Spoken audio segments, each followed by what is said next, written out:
hold on. Let me start record. Right, it's recording now. It's recording now. It's recording now. Where's? I'll give you. Hello, Sharon. Right. So why does Venus spin the other way then? Oh no, that's just I can't really explain that. Well, you just said you were going. Just got hit by something. That's the only explanation, really. Yeah. Yeah. But the moon. The moon is a nice one.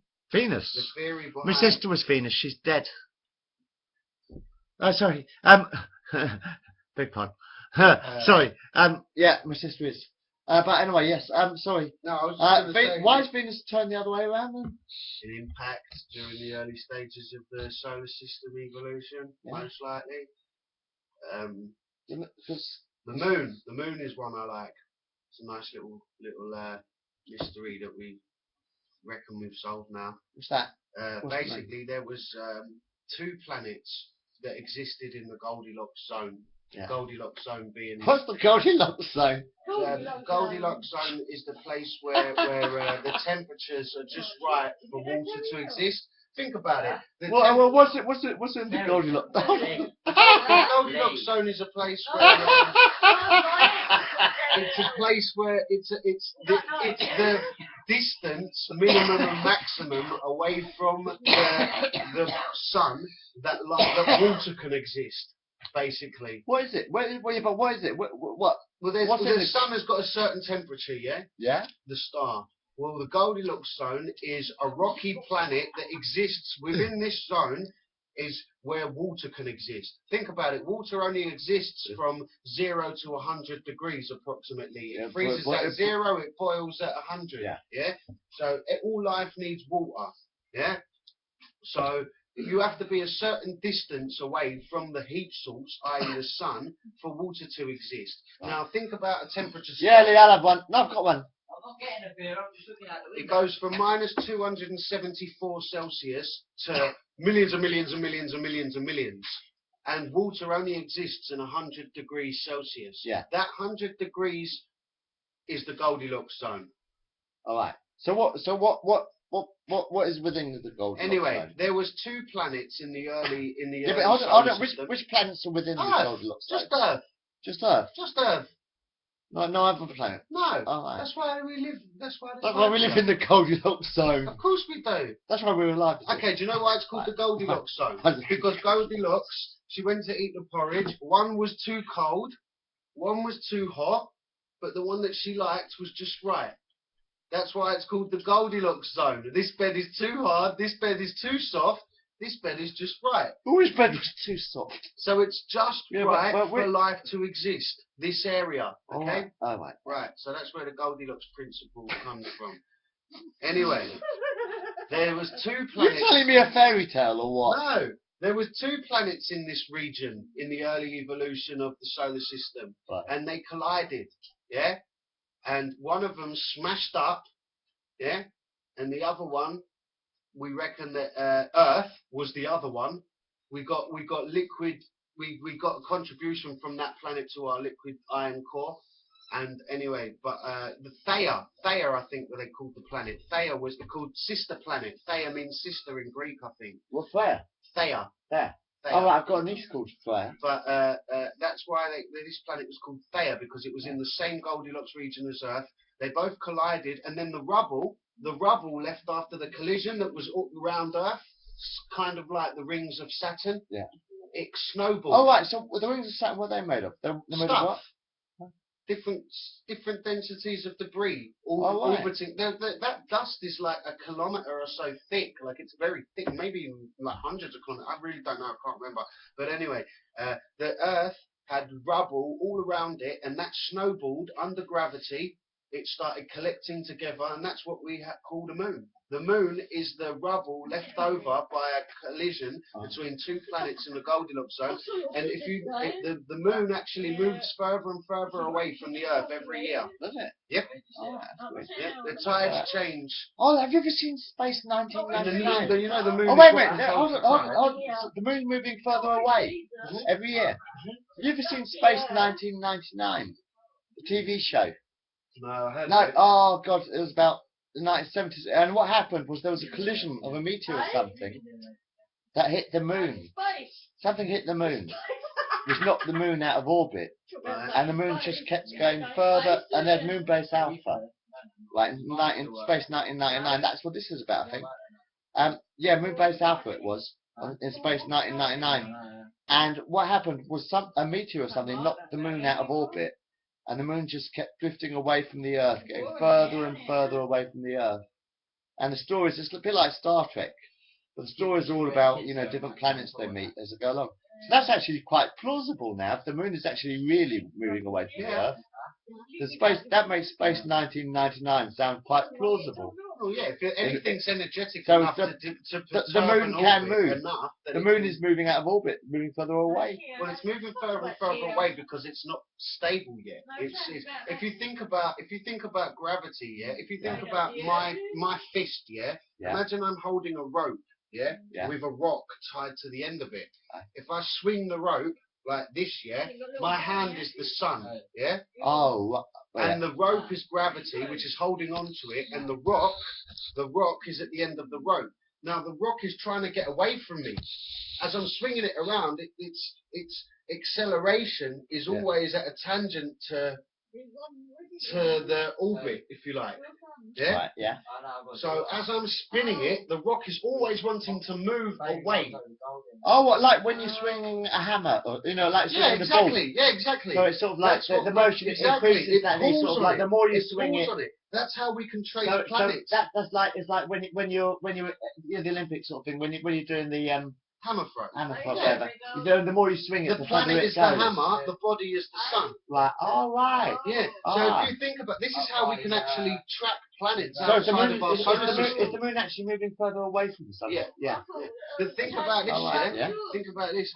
This is how we actually track planets outside of the solar system. We can see planets tugging on stars. Yeah. Imagine a star is holding these planets in place and they're swinging around. Yeah. The planets are swinging around. Although the planets are moving, there's also a tug on the star. The star wobbles. Yeah. And we call that an astrometric wobble. And that's how we can detect planets. Because that kid's in care, man. What? I slept with some Berger ages ago, and she's got a little boy, and I always wondered if it was mine. And now apparently she's going and saying it's mine, bro, but she just got her taken off her. Like, nah, it best not be mine, bro. I've already got a girl. I don't want to. I'm getting to about 6 letters a day. We turn that conversation into an episode of Jeremy Kyle. Oh, alright. Anything else you want to say on the camera now? Should we give it a break? Yeah? Huh? Anything else you want to say about anything? Yeah, I've got a little girl. I don't know. That's about it, is it? We've run out of things to talk about, guys. I haven't, but well, carry on talking. Get me back on a rant. I'll rant about anything, mate. Politics, alright, Lee, get in the movie and carry on making this for another 5 minutes. If you want. It's quite good quality, it's not too bad. Sit on the arm, not quite as good.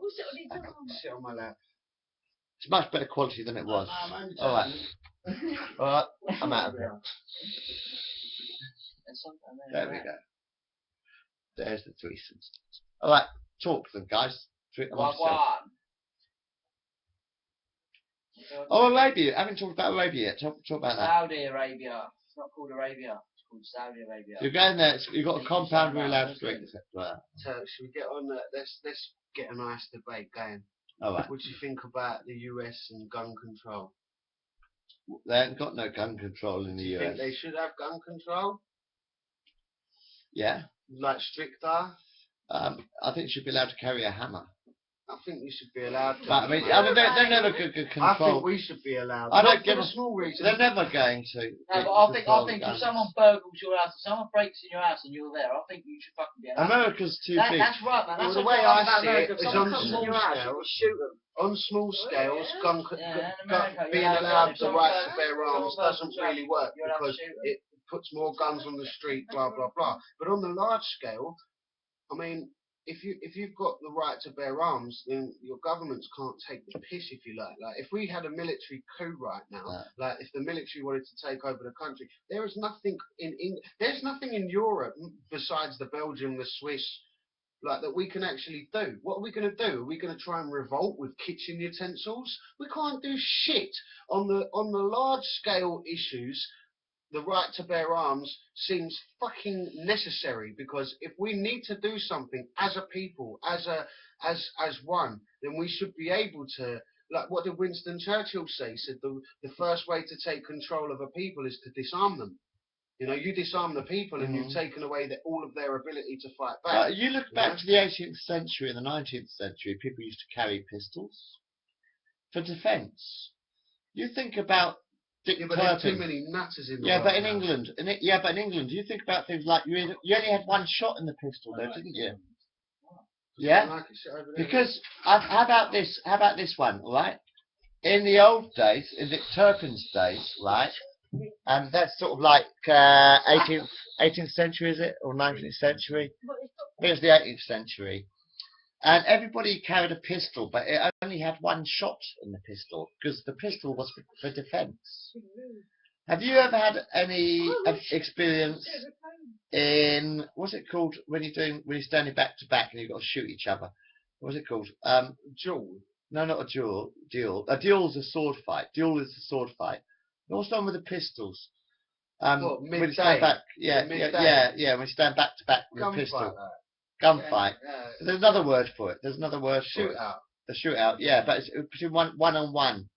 Shootout. Yeah, No, there's a specific stand name. down. Do you know that? No, it's not. No, it's not. There's a Do you know specific why they name do for it it. at 12 o'clock at noon? A duel. Oh no, it's duel. It is duel. Yeah, It's do you duel. know why they do duel. it at 12 o'clock at noon? Or something like that. Do you know why they do it at 12 o'clock at noon? So when the clock chimes, they shoot. No, because the sun is directly in the air. At 12 o'clock, the sun is at the middle point, so no one can say that the sun is in their eyes. Well, it depends when you have That's why they do it. I've had At plenty 12 o'clock, of the sun evening is duels. straight up in the sky, so it means you can't say the sun is in your eyes. Did you not know that? I only learned that about 5 years ago. I was like, right. Well, That's why they do it. I've had 12 plenty o'clock in the evening as well. I've had plenty of gunfights in history. I'll tell you a little story after this, actually, yeah. But actually, duels were good when you had the pistols. But actually, in the 17th century, everybody used to carry a pistol for defence. Well, those who could afford one. Those who could afford one, obviously. Other people used pitchforks. Yeah, but those who could afford Yeah, one yeah, were those- educated people, and so Yeah, they yeah. weren't going to go out and shoot. But then people. again, there was some people used to carry But hammers. nowadays, we've got fucking dickheads all over the place. There's more dickheads than there are normal people. That's why I don't even think fucking democracy works. Think about referendum. What? Make some of your biscuits. Yeah, I still carry a hammer because I It feel makes blood you for this think, though, hammer. doesn't it? It makes you think. Would you really want the choice of a country to be made through everyone making the same decision? Of course not. People are fucking idiots. I hate people. 80% of the population are fucking retards. I'm a postman. I They work for are. them. Like, they just I go downstairs to the post office every day, and there's one bloke who swears blind that Mick Jagger was in the Beatles, and he's convinced. He listens to every song on the radio. He gets everyone Well, wrong, there's some people that there's no but he thinking still to. thinks exactly. He's been doing it for 15 years. Some people that there's no There's this thinking guy to. down at the post office been doing this fucking thing for 15 years, man. Every day I've got to listen to this jerk. He thinks Mick Jagger was in the Beatles. John Lennon is still alive. He thinks that sort of like he listens to any song. He says that's the Beatles. It's always the Rolling Stones or whatever. You know, crappiest fucking thing. And he thinks he's won every music quiz in the world, and people believe him. The others believe it. I mean, the other postmen listen to him, and they take all their musical advice, and then they start shouting, "Oh, listen to this tune. That's by the Beatles." No, it's not. That's the Rolling Stones. Oh, and they don't believe a word I fucking say, and they never will. There is morons. I like They are that absolutely. tune. I like Adam, I'm sorry, but a majority of people outside are absolutely morons. That's what I've been trying to say. The majority of the public are fucking idiots. So it's fucking A lot good of that we people don't are. have- But then again, there are some beautiful people. Now, I've got a lot of beautiful customers, actually. I like my job. I enjoy being a postman. I've got a lot of people, a lot of my customers are really good friends. That's why I enjoy my job. I've made a hell of a lot of friends on my rounds, and they're really nice people. Right, But since there you are a said lot of Rolling fucking Stones, morons. Will you put on this song for me? Yeah. That song, Painted Black. All right, we'll do that next. Yeah, All right, please. okay, I I'll like do that that for you. tune. What I see. Should we finish this off then? Anyway, what were we talking about at the beginning of this film? No colors anymore.